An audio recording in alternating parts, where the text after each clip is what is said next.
When I joined Netflix, I saw that opportunity to apply the same language modeling principles to solve personalization.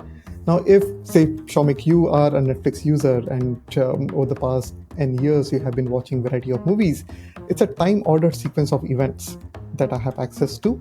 I can treat that as analogous to a sequence of words of a sentence. And then if I train a language model on these items, then I can predict what is the next movie that you want to watch. We applied the exact same principles to solve personalization problem, and that had a significant impact on the efficacy and just the whole customer experience.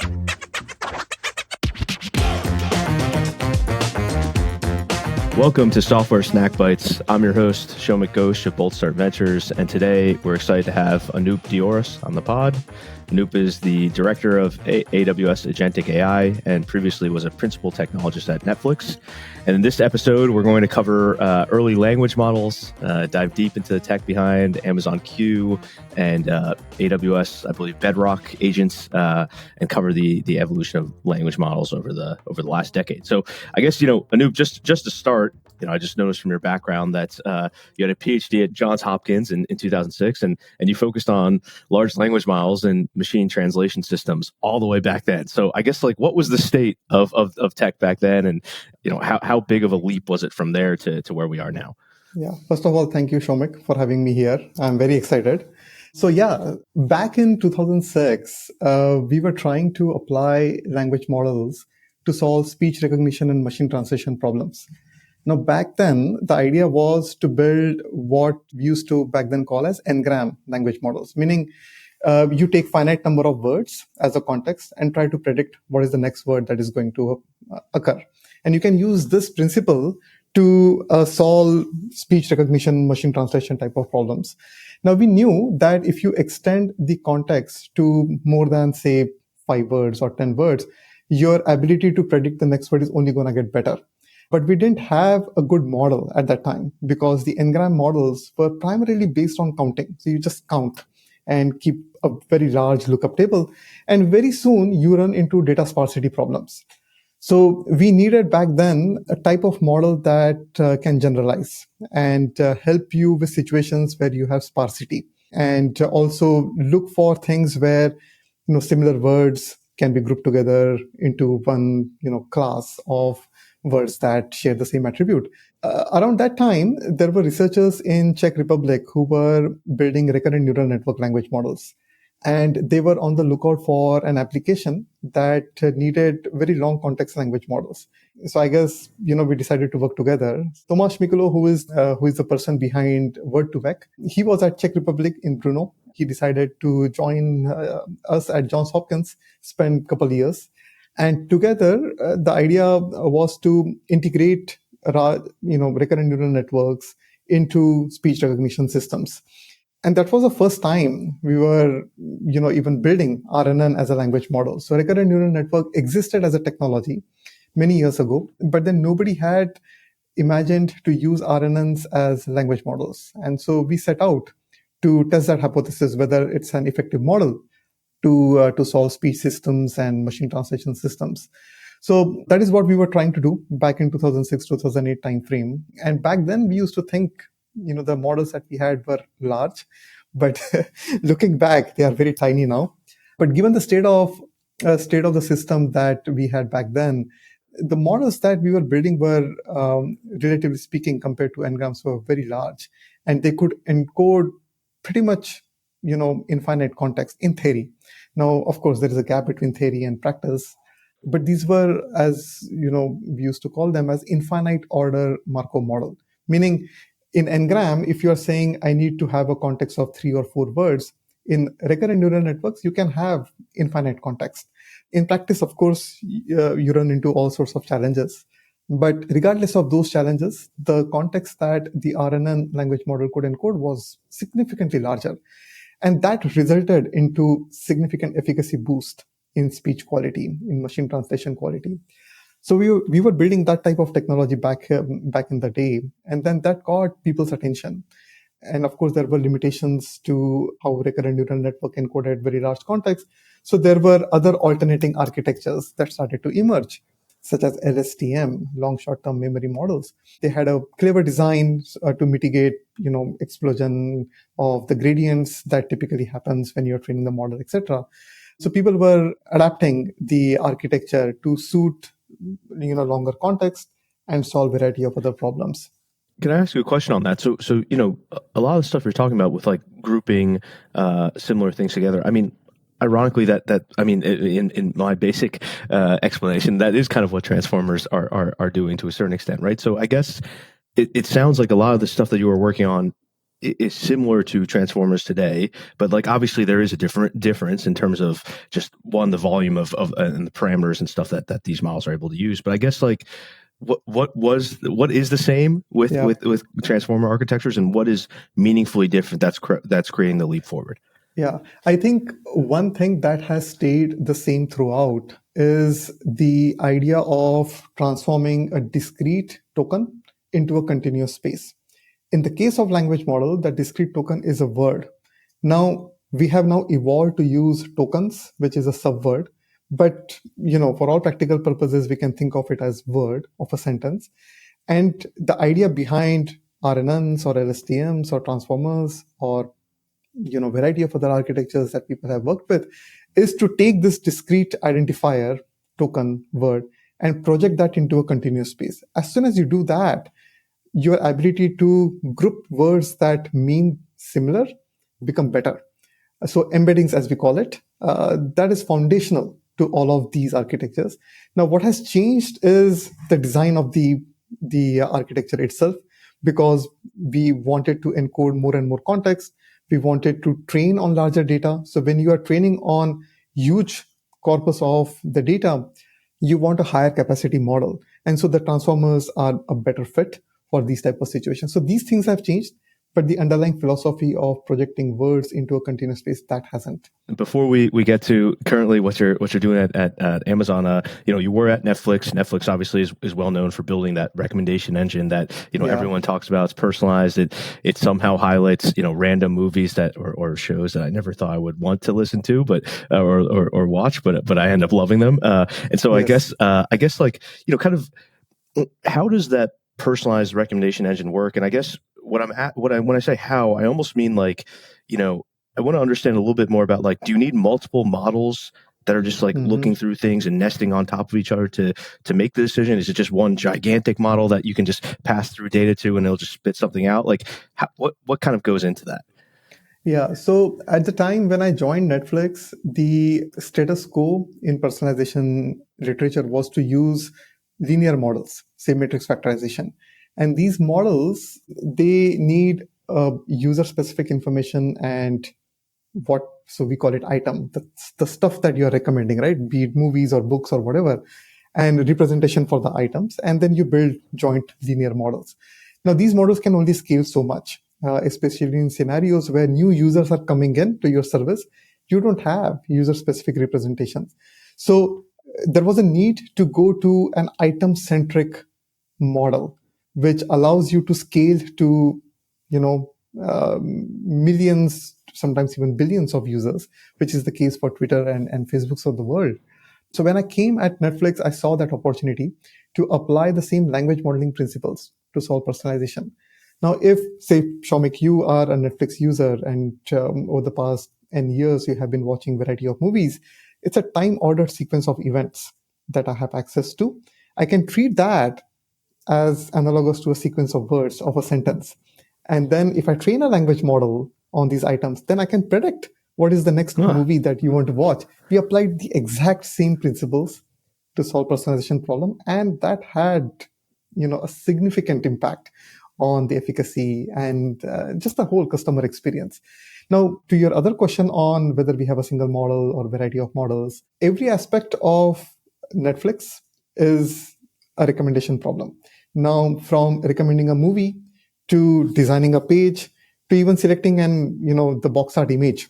So let's say you and I, we both like Breaking Bad, but you will get attracted to Breaking Bad if I show you Walter White versus if I see a van, right? So our, the propensity to click on a movie is not just the function of the title name, but it's also the box art image and everything. People spend enormous amount of effort in designing those box art images, and so people have a different appeal to that.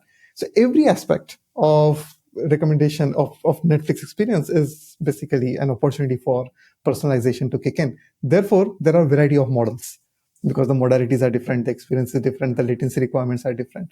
So yeah, but although you still have very recently, I think 3 weeks back, my ex-colleagues who are still at Netflix, they wrote a very nice blog drawing parallels between large language model or the foundation model and a foundation model of some sort that can be built for Netflix type of use cases, where you can pull in all the information you have about a user and then build this giant, huge gigantic foundation model that can be used as a model in itself, or it can act as a feature extractor, which then you can use in variety of other models. So given that there are significant opportunities for the user to interact with Netflix experience, there are opportunities to build niche models. Yeah, I mean that's fascinating. I didn't think about even the logo that I'm getting shown is changing. That's pretty amazing. But in general, right, and broadly, this is whether at AWS at wherever you want to say, I guess like first in terms of training these models, right? It seems like the first problem is actually like a data problem. Yeah, and so you need to get that data.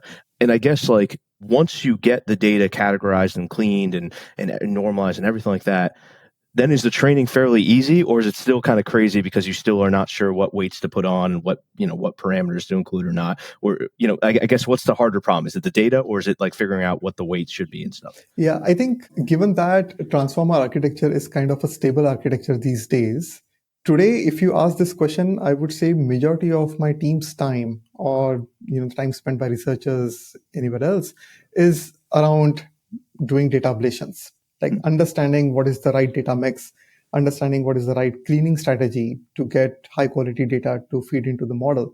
But if you had asked this question, say 5 or 6 years ago, when people were still exploring, what is the right architecture for their problem, I would say in addition to spending time on cleaning the data and curating the data, you also have to understand what is the right architecture for your problem. I think that problem still applies, but if you narrow your scope to, say, large language model-based applications, which is what we try to do here at Amazon, or say personalization, the architecture choice is pretty much, decided a priori. So all you are figuring out on is the choice of hyperparameters, the number of layers, etc., which are relatively speaking, it's still a heavy work, but relative to the data work, it's not as big of a heavy lifting. What about when you move into inference? Like, are we talking, orders of magnitude easier, or is life just so much easier once you move into the inference world, or is it still actually similar levels of difficulty? No, I think it's very hard because, as I said, depending upon the application, the latency requirements are going to be very different. So now closer to home here at Amazon, where we are building variety of coding agents, if you as a software developer are looking to get auto completions in an IDE, you want fast response versus if you want your agent to go execute on your behalf while you're taking a break, going on vacation. Well, exaggerating a little bit here, but you get the idea. Latency is not the primary concern. Quality is, because you are handing off a task to an agent, hoping that it will do the right thing. So when you come back, pretty much the problem is solved. So even if it takes that little bit more time, you're okay with that. But what you want is quality. So the latency quality requirements are very different. That poses, challenges on the inference of the models. So if I want faster response, maybe I can't host a very large model. Then I have to figure out, okay, what is the right quantization? What is the right distillation? So these are still the challenges that we all have to work through. Now, we all have variety of models that we use to build our applications. Now, how do you get that optimized for the hardware that you have? These are still hard problems. I don't think there is a set recipe that people can just double click and get their setup already. Is it fair to say, though, that in the case where you're going on vacation and you want the agent to do it versus the hey, I want it in my IDE right now, maybe like you probably won't use reasoning models if latency is an issue, or is that not the correct take? I would say probably not 100% accurate, and I'll tell you Okay. why. Even when you are doing, say, inline code completions or you want faster response, you still have an opportunity to do some task in a speculative manner. Like you can anticipate what is the next thing that Shomik as a developer is going to be doing. You can pre-compute that, and then you have an ability there or an opportunity there to invoke reasoning capabilities of the model to predict the next task better and then be ready with the solution. So I think having better models, reasoning models, and you can always control the budget that you want to for the reasoning component.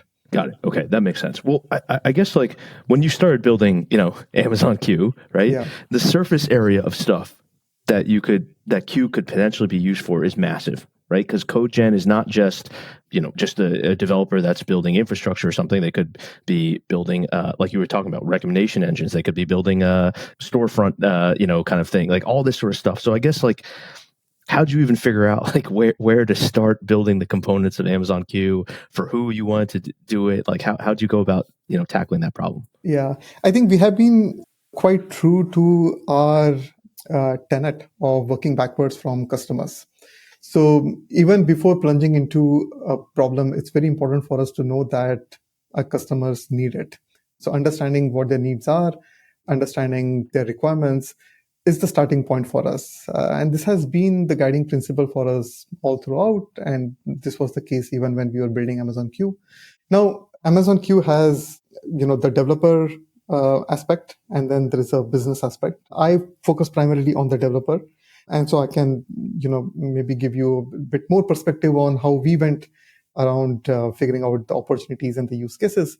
So, when we started back then, looking around us, looking at the capabilities of the models themselves, and our understanding of the scaffold that needs to sit on top of the LLMs, the inline code completion use case was the use case that we felt is going to be needed the most. And so that was our primary focus. But then as the technology evolved and we started to see the LLMs are getting better at solving more complex tasks, we ventured into solving more asynchronous tasks. So for example, there was this transformation capability that we deployed for our internal Java version migration use cases. So we took, a point in time, 30,000 applications that were on the older version of Java, and we wanted to migrate them onto to the newer version. I had like massive savings in terms of developer years, 4,500 developers years, etc. But that use case is very different from the inline code completion use case.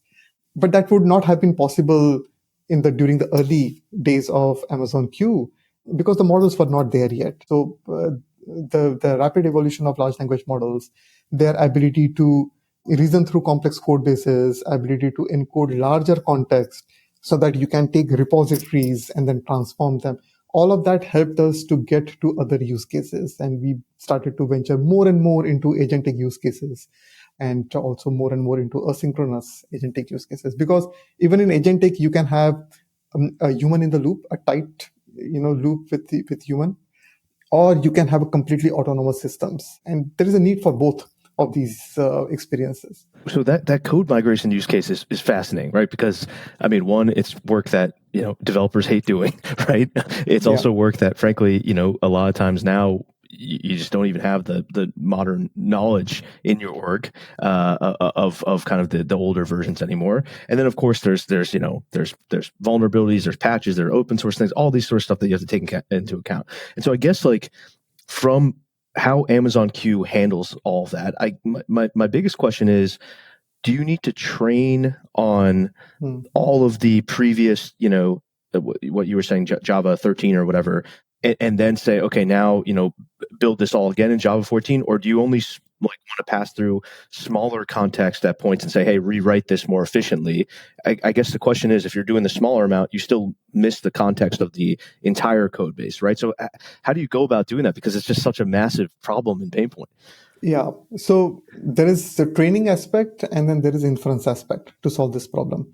For training, the big assumption is that your LLMs have already been trained over both the versions, the old and the new. If it doesn't have an understanding of what the source is and what the target is, it's going to be a very hard problem to begin with. So you have to have that assumption. By the way, we are also looking into some more complex transformation use cases, such as, say, going from COBOL to Java, which is That would be insane. All the 1,000. banks would be very happy though. Yeah. And government. Yeah, which is like, 100x, 1000x more complex than going from one version to another, because you're talking different languages altogether. But the big assumption we make here is that the workhorse behind our application, the LLMs, have seen representations of the source and the target, be it older version, newer version, different language, right, depending upon the scenario. So that's for the training of the brains, if you will.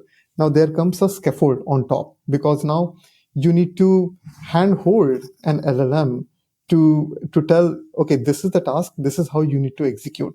Even though the systems today have become more and more agentic, and we are giving them the agency to go execute per their own wishes, if you will, you still have to create guardrails, because the technology is still not perfect. And I don't think it will be perfect for the foreseeable future.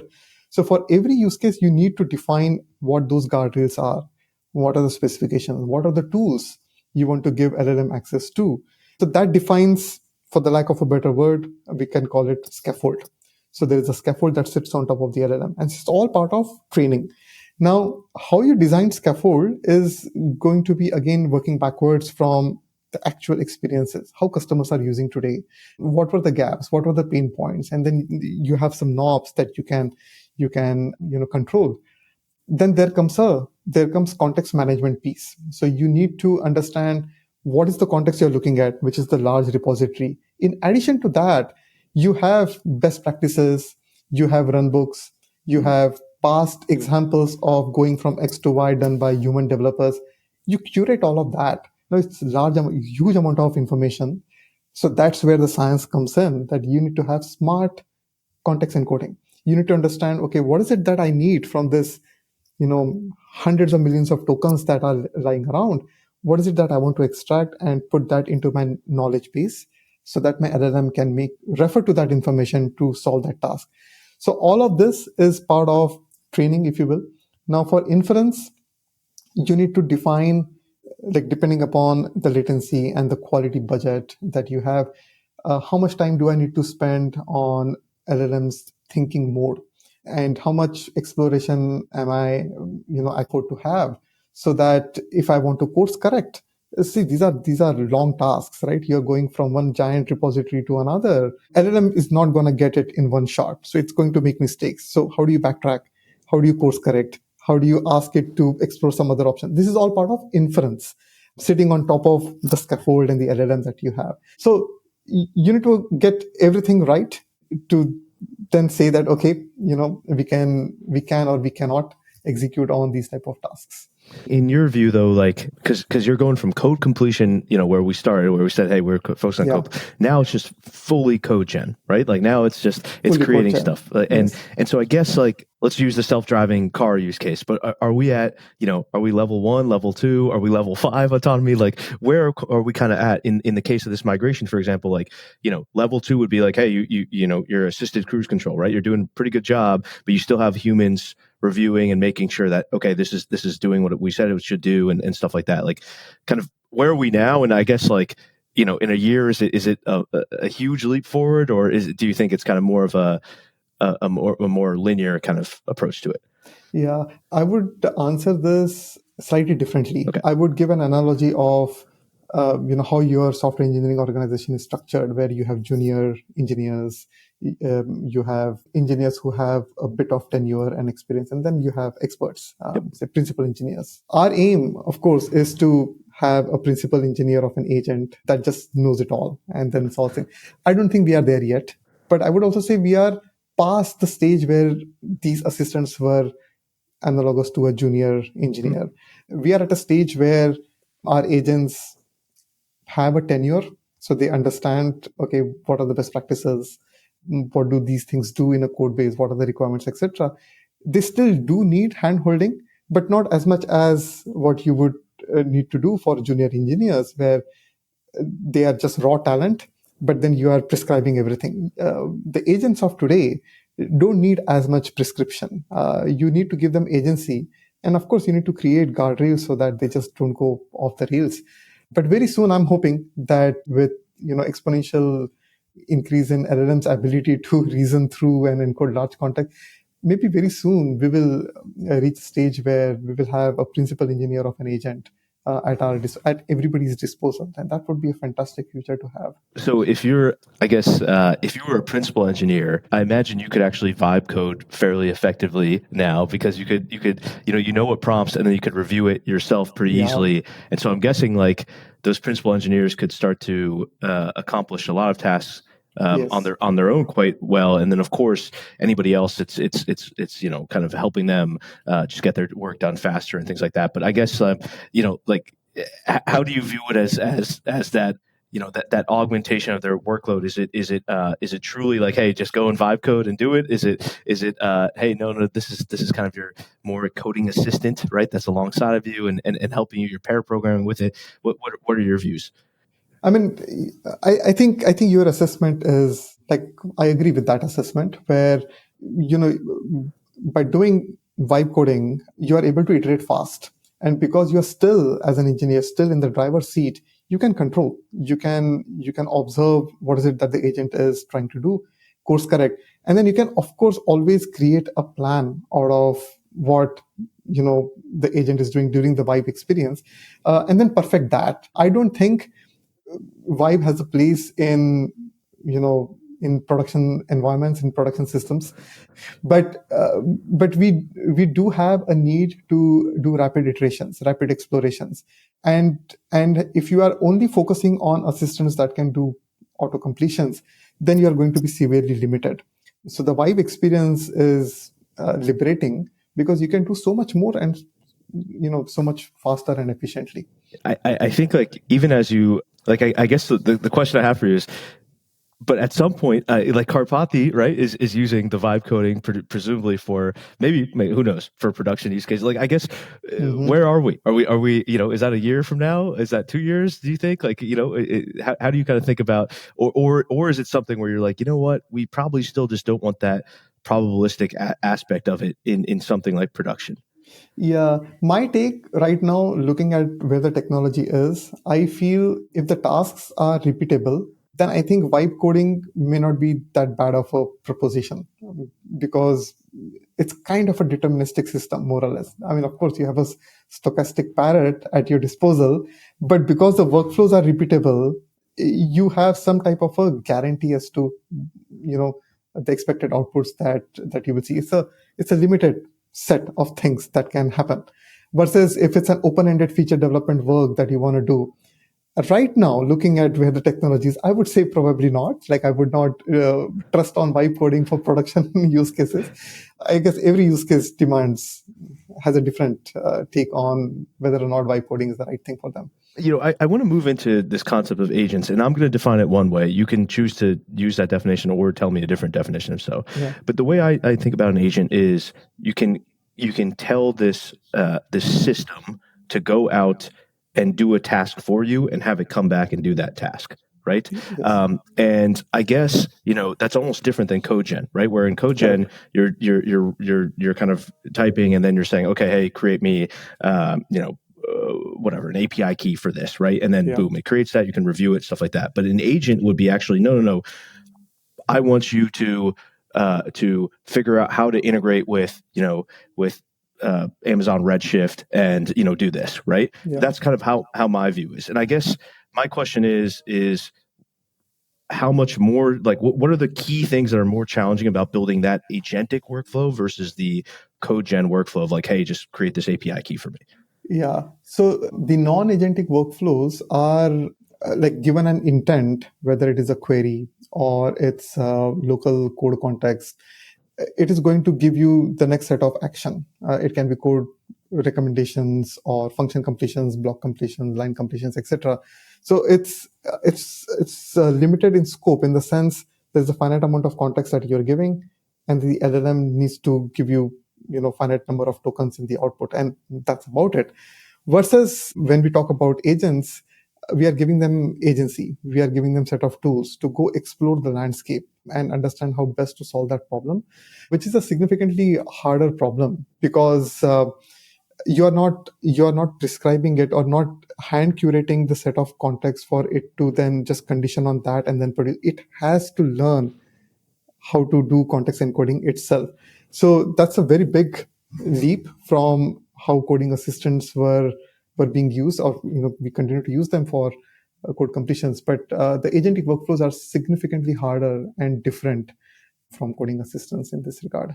When you talk about that, kind of using that external tooling, I don't actually know if Amazon is using MCP or not, or Model Context Protocol for listeners, but it has been something that has taken the world by storm to a certain extent, right? I guess one, are you guys using MCP? And then internally for AWS, if you're a full AWS enterprise, right? You use all AWS solutions.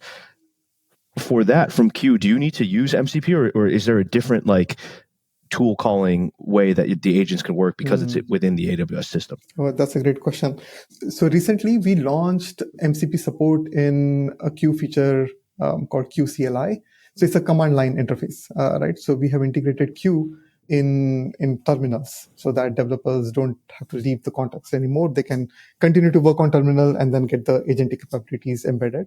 So in that feature, we have integrated MCP support, allowing developers to integrate any MCP server that they think is the right server for their task.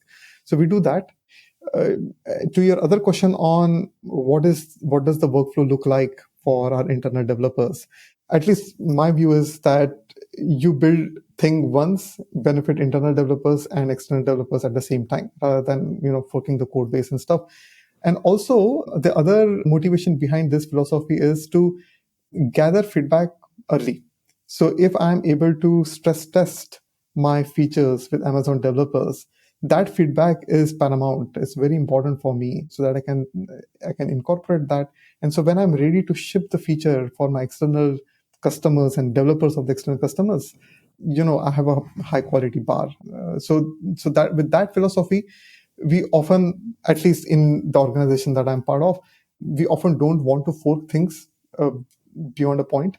Of course, there are going to be some specific needs for which you will need to have a forked version, need to have some basic internal tools supported in a different way.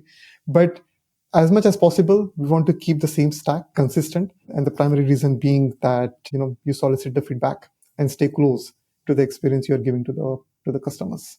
Just from the agent's integration standpoint, though, I guess what I'm asking is, do you need to use something like MCP, or does it can, because it's within the AWS system, can you use a different protocol? You could, and people have how you integrate tools.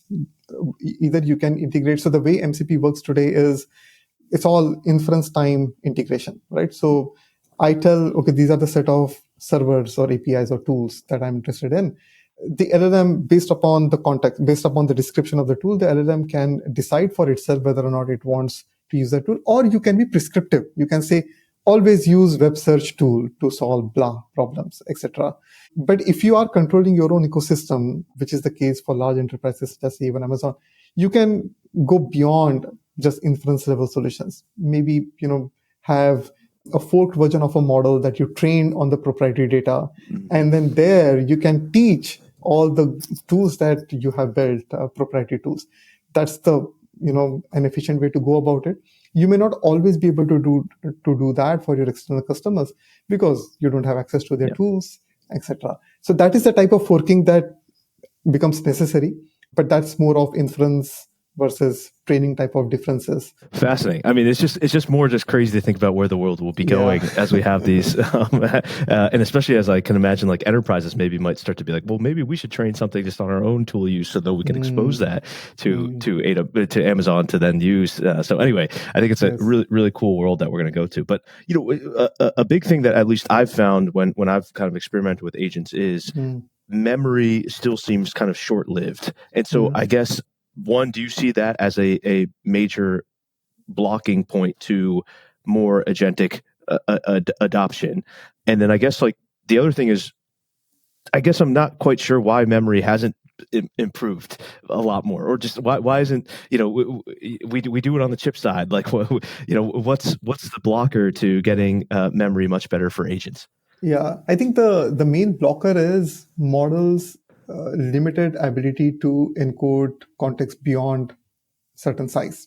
So, for example, some of the 3P models that we come across encode no more than 200K tokens. Some LLMs have a million token context. But that doesn't mean that model is able to pay equal attention on all the positions. So model's ability to pay attention on the tokens, it diminishes the further on the left you go. So even if your model is allowing you to encode large number of tokens, and then you can say that, okay, then memory just becomes like a text dump, just dump everything. And then, but your model may not be able to pay as much attention as you want. So therefore it boils down to doing smart encoding of this information. And then memory takes a variety of forms. It can be an explicit memory that you as a user have supplied, or it can be implicit information, like all the things you have been doing as a developer, the code that gets generated, the clicks that you have, everything defines you as a developer. And that all should be part of your memory, so that next time around when you come, I already know that, okay, Java is your preferred language, you prefer this variable naming versus that, etc. So all that should be like implicit understanding for the user, for the organization. But as and when you start to use these applications, the amount of information that gets logged is so huge that you can't possibly just dump it into the model. You have to have some type of a smart context management layer on top. And that's a science that is hard, non-trivial. So to answer your question, the reason why you don't see as much of an integration of memories into these applications is because it's a hard science. We are all working on it. We all see the need. We will get there. We all will get there. Yeah.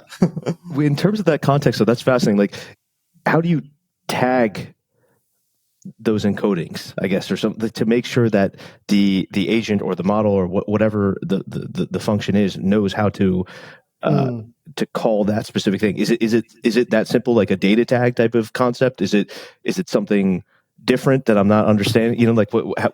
It can be anything, as long as it is consistent with how models have been trained. So let's use a simple example. Go back to non-agentic setup. So you're doing code completions. Now, if I am editing something in a file, I may want to use context from adjoining files. Say my class definitions are in some other file, or my some other information pertaining to the things. Or let's say I'm doing unit testing, then I may have information spread over two or three files. I need to I may be able to give all of that information to the LLM, but if LLM doesn't know the categories of the information that I'm giving or the context that I'm giving, it will only be able to do so much. So if you teach the large language model that, hey, I will only be supplying local context this way, global context this way under these tags, it learns how to use different types of information in the settings that it is in. So having keeping the distribution, if you will, between how the models were trained versus how you are using during inference, if that gap is close, you're going to extract the most juice out of it. But how you define the context, how you tag it, that's really up to the model builder. Got it. Okay, that's fascinating. Two final questions. One is just I one of the analogies I took away from reading the DeepSeek stuff was basically, you have a brain and you have different neurons that, in your brain, there's different neurons that fire at one point in time because you're focused on, whatever the logic part of your brain versus the emotional part or something like that. Yeah. And it seems like they kind of had a similar aspect to it of like, hey, we made it more efficient because if it was dealing with numbers, we hit up the number part of the brain of the model, right? Yeah. And went to that. I guess, like, is that something we're going to continue to see trending in that direction of like, hey, we almost map it more to like the brain of a human and how those things happen? Or do you think that's like, I mean, we still don't know how the human brain works, right? So Yeah. maybe that's a step too far. Yeah. I mean, we always want to take inspiration from how the brains work. Like, I'll give you a different example. Maybe 8 years ago or so, 10 years ago, Jeff Hinton, he came up with this regularization trick called dropout. You probably still remember.